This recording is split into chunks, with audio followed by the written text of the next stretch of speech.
తీజ్ లాంటి ఉత్సవాలు సంస్కృతి సాంప్రదాయాలకు ప్రతీకలని MG university registrar Alwala Ravi అన్నారు.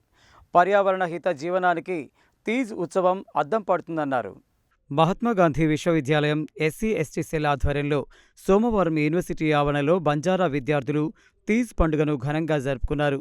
ఈ కార్యక్రమానికి ముఖ్య అతిథిగా విచ్చేసిన రిజిస్ట్రార్ ఆచార్య అల్వాల్ రవి ఈ సందర్భంగా మాట్లాడుతూ తీజ్ లాంటి ఉత్సవాలు సంస్కృతి సాంప్రదాయాలకు పర్యావరణ హిత జీవనానికి ప్రతీకలని అన్నారు. శ్రావణ మాసంలో 9 రోజులు జరుపుకునే ఉత్సవాల్లో యువతులు తమ సాంప్రదాయక పద్ధతుల్లో కుటుంబాలు ఆవాసాలు సుభిక్షంగా ఉండాలని ప్రార్థిస్తారని, గోధుమ గడ్డి మొలకలు అందుకు ప్రతీకగా భావించి చివరి రోజు ఉత్సవాలు నిర్వహిస్తారని తెలిపారు. MGU SC ST cell director Maddileti మాట్లాడుతూ భిన్నత్వాలకు ఆలవాలమైన భారతదేశంలో ప్రతి ఒక్కరూ వారి పద్ధతుల్లో సర్వమానవాళి శ్రేయస్సు మరియు పర్యావరణ హిత జీవితానికి సాంప్రదాయకంగా బద్దులమై ఉన్నామనే సంకేతమే తీజ్ పండుగ అని అన్నారు. అనంతరం విద్యార్థులు నిర్వహించిన సాంప్రదాయక ఆరాధన కార్యక్రమంలో అధ్యాపకులు, విద్యార్థులు పాల్గొన్నారు.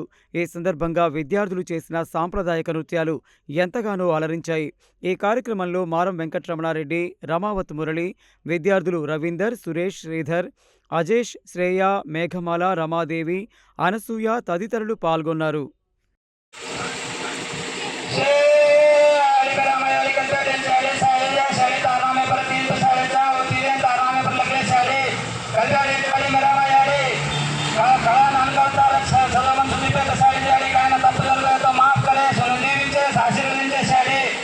डिस्टेंस हमारा मैं